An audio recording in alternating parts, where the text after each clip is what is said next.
En 1970, los rusos cavaron el agujero más profundo del mundo. El año pasado, descubrí accidentalmente el horrible secreto. Hace un año, mi trabajo me llevó a un pequeño pueblo pesquero ruso en Siberia. Es un lugar diminuto con una población de no más de 200 personas, la mayoría pescadores o cazadores. No era la primera vez que ser científico me metía en situaciones extrañas. Soy geólogo, lo cual no es relevante para este artículo, pero tengo experiencia en operaciones de búsqueda y rescate en Estados Unidos.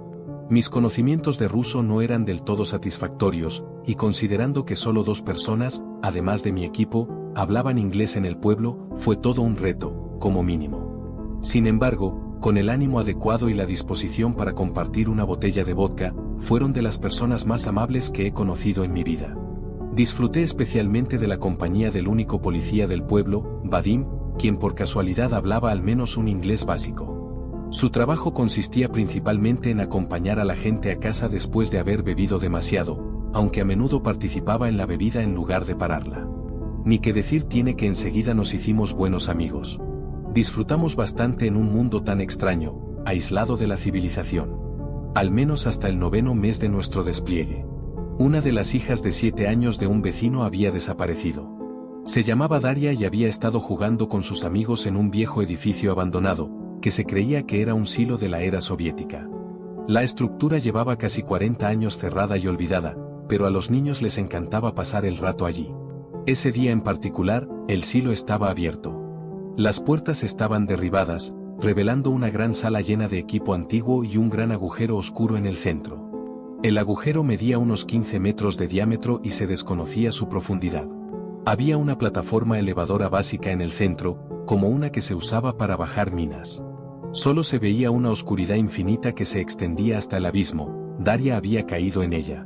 Supe de inmediato que la caída la había matado. Una caída tan profunda, aunque el fondo fuera un charco de agua, sería letal. Los otros niños insistieron en que Daria había pedido ayuda después de caer en el agujero, lo que dio falsas esperanzas a la aterrorizada madre. Era la primera vez que veía a Vadim trabajar con eficiencia para organizar una operación de rescate. Pedir ayuda oficial desde tan lejos era una tarea imposible. Incluso si enviaban ayuda, llegarían demasiado tarde. Como tenía algo de experiencia en ese campo, además de primeros auxilios básicos, me ofrecí como voluntario, al igual que uno de mis colegas, Stanley.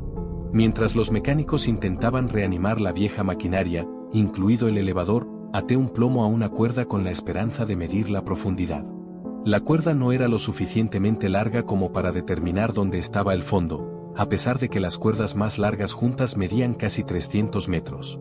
Tras un par de horas, los mecánicos anunciaron que el ascensor estaba listo, pero que habían encontrado trajes de protección.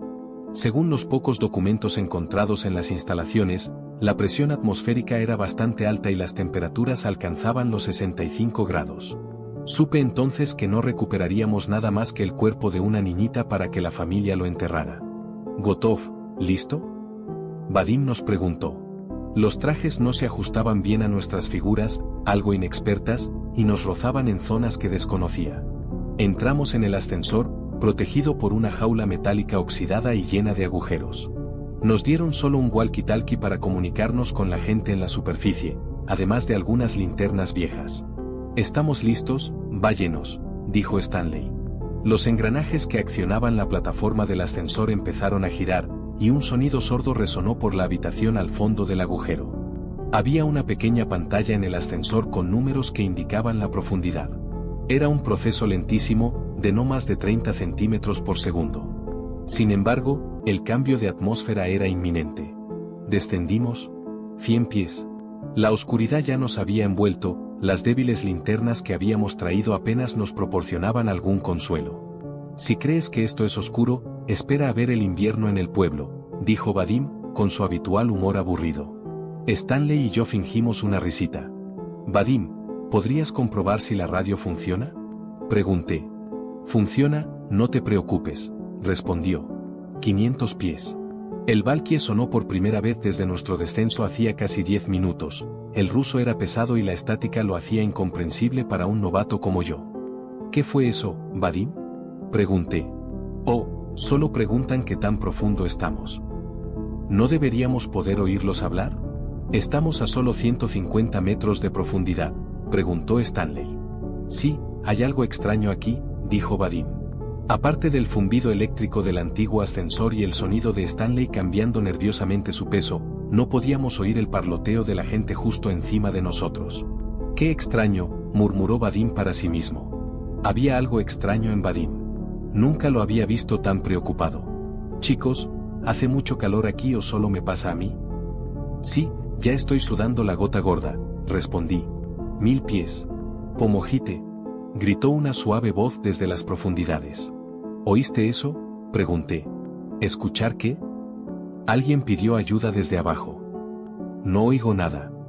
Me llevé un dedo a los labios, pidiendo silencio mientras escuchaba atentamente.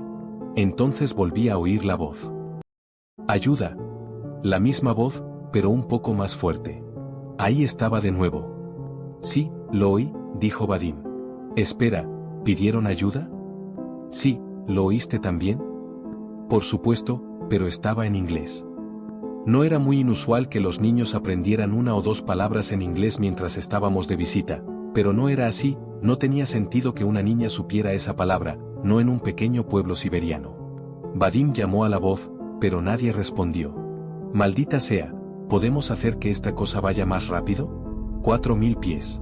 Había pasado más de una hora y aún no podíamos ver el fondo. Hacía bastante tiempo que no oíamos la voz y me estaba dando un fuerte dolor de cabeza por el calor. Si alguien realmente nos hubiera llamado desde abajo ya habríamos llegado. «Chicos, veo luz», anunció Vadim.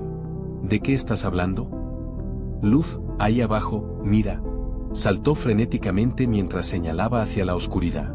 «No hay nada ahí, Vadim», dijo Stanley. «¿Cómo es posible que no lo veas?». «Es tan brillante». Miré a Stanley confundida. Lo primero que pensé fue que Vadim se estaba volviendo loco por el calor y la oscuridad. 1524 metros. Ninguno de nosotros había dicho una sola palabra desde que Vadim nos habló de la luz. Nuestro ánimo se estaba desmoronando mucho más rápido que el ascensor, además, el dolor de cabeza casi me mataba. De repente, el ascensor se detuvo, temblando violentamente. Me tiró al suelo y salí al instante. Pasaron unos segundos mientras volvía en mí y vi a Stanley inmóvil a mi lado. Vadim, sin embargo, no estaba por ningún lado. ¿Estás bien?».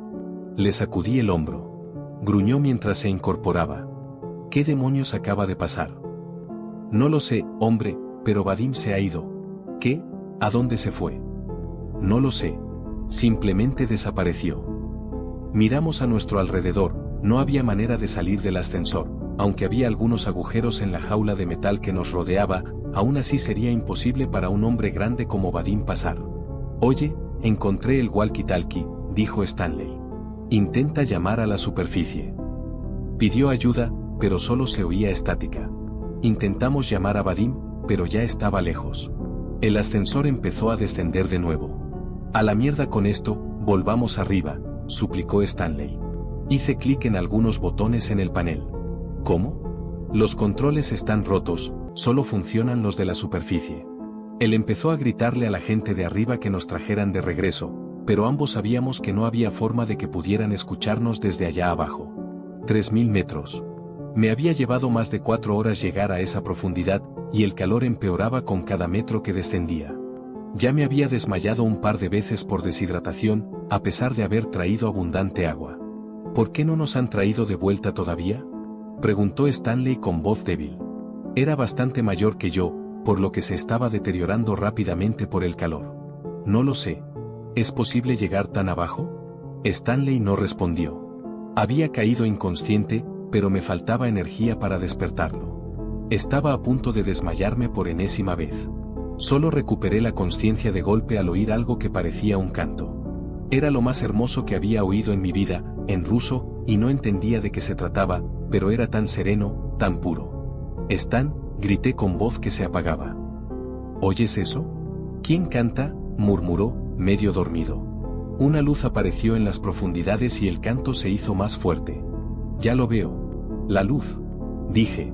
El ascensor se detuvo una vez más. Stan se había ido. Al igual que Vadim, se había desvanecido en el aire, pero la luz permaneció, la hermosa y cálida luz. Empezó a acercarse a mí, y cuanto más se acercaba, más paz sentía. La luz ascendió hasta que no vi nada más que el brillo que me rodeaba. Entonces no había nada. Desperté en un hospital una semana después. Me habían encontrado en medio de un bosque en el este de Rusia unos cazadores. No tenía documentación ni pruebas de quién era, y como afirmaban, mi historia no cuadraba. Según los registros públicos, no existía tal agujero, lo que no fue una gran sorpresa, pero cuando cavé más profundamente me di cuenta de que el pueblo en el que había vivido durante la mayor parte de un año ni siquiera estaba en el mapa. La terrible experiencia había afectado mi mente, dejando varias lagunas en mi memoria, aunque podía recordar algunos números de teléfono de mis colegas. Cuando los llamé, sus números estaban todos desconectados o comunicaban con personas completamente ajenas. Después de una larga investigación, me permitieron regresar a los Estados Unidos con un documento de viaje de emergencia. Mis huellas dactilares coincidieron con cierta documentación de mi existencia, lo que ayudó. No tengo antecedentes penales, claro está.